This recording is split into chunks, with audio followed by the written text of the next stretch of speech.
Well, hey everybody, I think I know almost everybody here. It's a pleasure for me to be here. I've looked forward to presenting this music for a long time. This is a mini concert, so I'm only going to have 3 compositions. You'll hear a piano solo, a solo bass piece, and also a piece for 2-channel tape. And all of this music will be repeated in the last Sunday of October. I host the New Music at the Green Mill concert, and I'll be doing an homage to Herbert. I've known about Herbert since I was about 13 or 14 because my uncle was a composition major at the University of Illinois, and he told me stories about Herbert when he'd come home for Christmas, and about this professor he had, and how amazing he was, and how much he was learning from Herbert. Herbert was a great teacher. I never studied with him, but many of my friends did, and my uncle, of course, my family, and I would go and live there in the summertime for jazz camp and play at the Nature's Table. Some of the first times I ever improvised, and the first time I ever had vegetarian food, and met like real hippies, and that was all part of it. And when I was a senior in high school, he had an article in Keyboard magazine, and I was really into being a pianist, being a keyboardist, and I remember reading his article and just getting more and more interested in his work.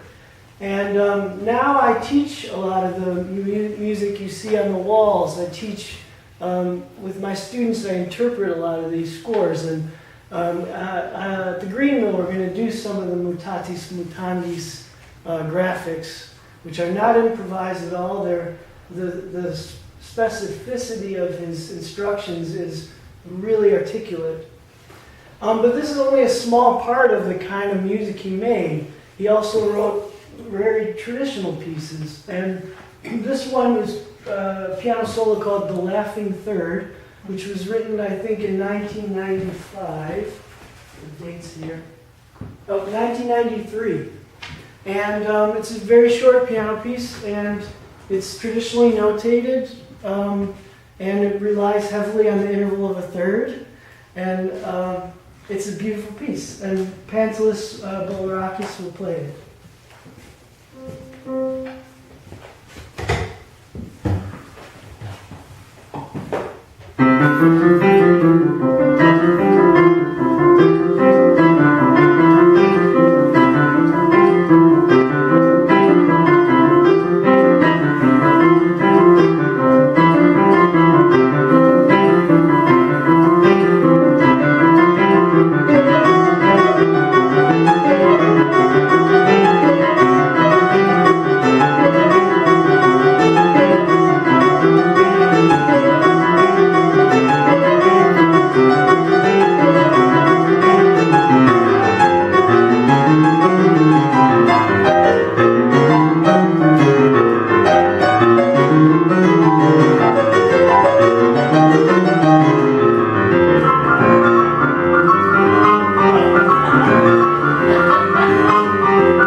Excellent job.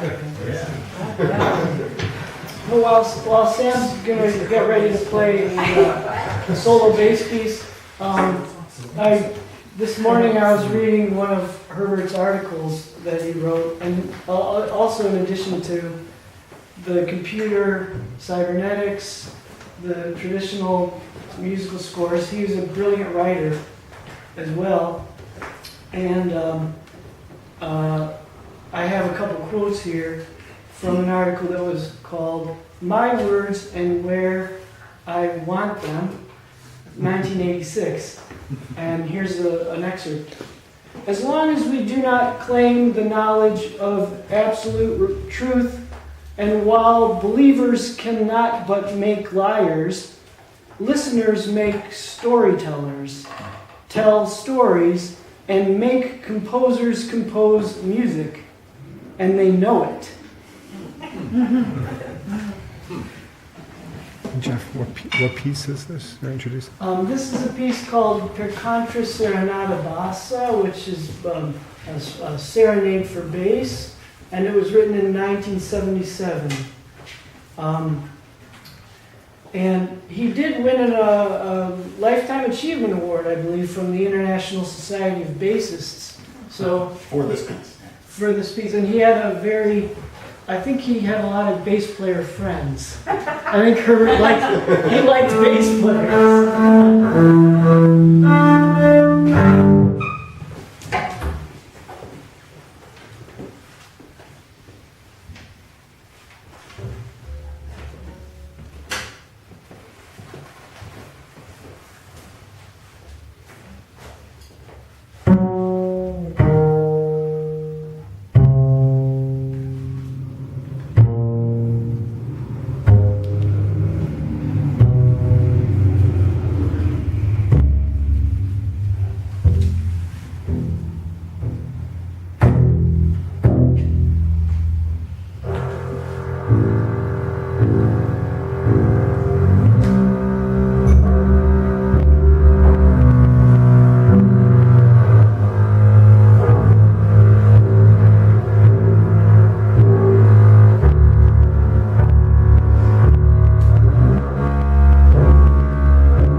Thank you, Sam. I just have one more piece to play. Maybe if folks want to get another drink, this is a tape piece. You know, I always think with tape compositions, all the audience sitting like in the movie theater is silly, so feel free to walk around. It's about a 7.5 minute piece. It's a rather extreme piece. It's one of the first pieces I ever heard by Herbert, and it had a profound influence on me. It was made in 1964, which I think is the beginning period of his work on his own computer language called Sawdust. And so the electronic sounds you hear are totally made digitally from scratch. When no one really had done that before in the world, really. So it's pioneering work in foundational synthesis and additive synthesis. He also must have, I don't know any of the facts about this, but he must have had to use bouncing techniques between two stereo reel-to-reel decks to layer the tracks. He must have used reverse and speed changes of the tape machine. There's so much going on, and the dynamics are very extreme. So I think it's a very interesting piece to listen to. And I'm going to read the text, which on the recording is recorded by Marianne Brun, and in her best BBC voice, as Stefan mentioned. But I'm going to read the text before we listen to the piece. This was made in 1964. If you were not yet to understand the meaning that was conveyed to these events of sound, it would be understandable, for it is believable that you do not yet believe in hearing the sound of events as they call on you to create the subtle, suitable language that will let you say to yourself that which is said to you, just once and never again, for the first and the last time. There is no second time, since a language gained is a language lost. And to even try to tell you this seems a sheer waste of time, for it is language and thus lost. And then I found another brief quote from the other essay, and it says, "Teach me my, not your language. Teach me their, not your language. Teach us our, not your or their language."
It would be understandable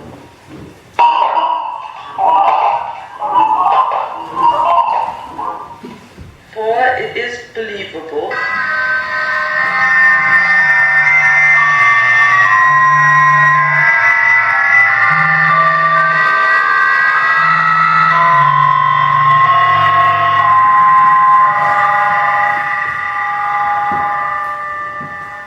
That you do not yet believe.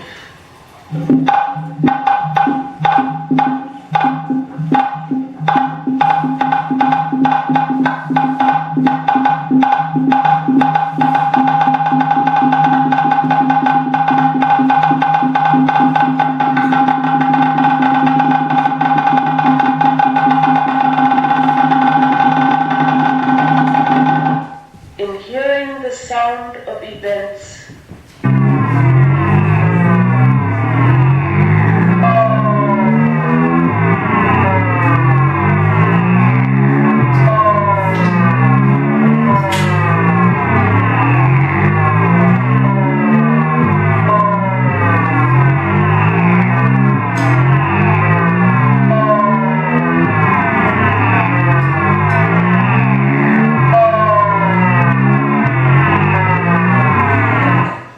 as they call on you,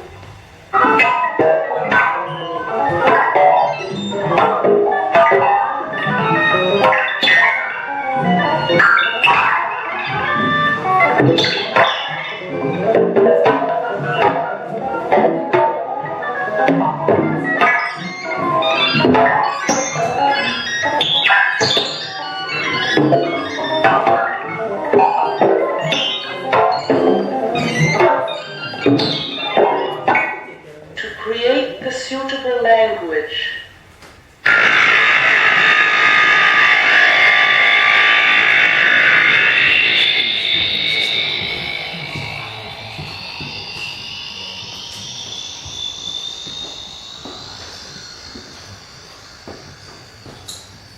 Which might let you say to yourself,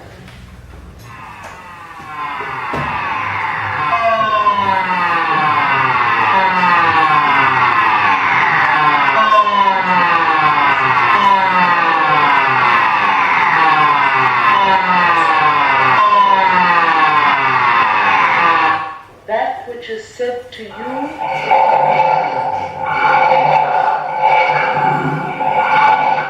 just once and never again,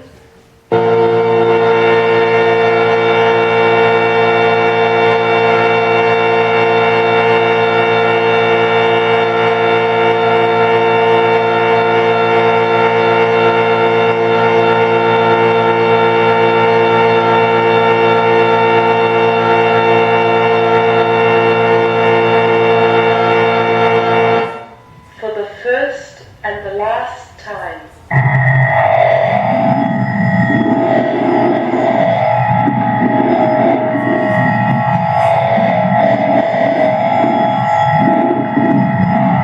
There is no second time.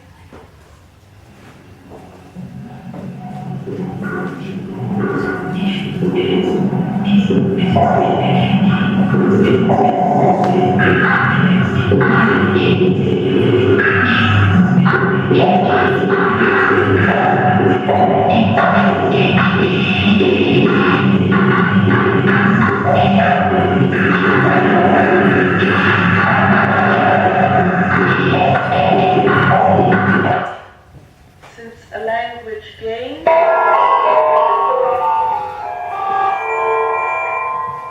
is a language lost.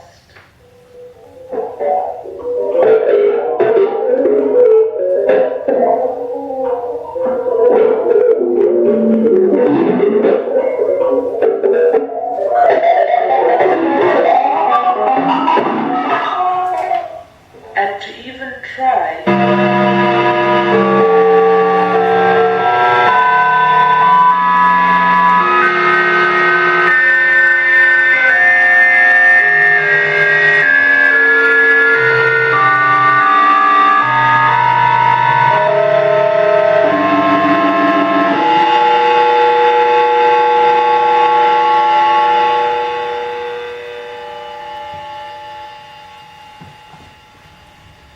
to tell you this,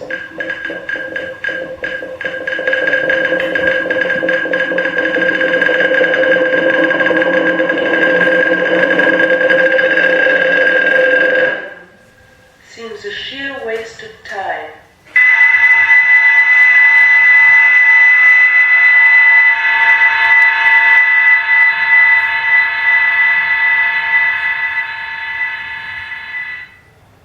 For it is language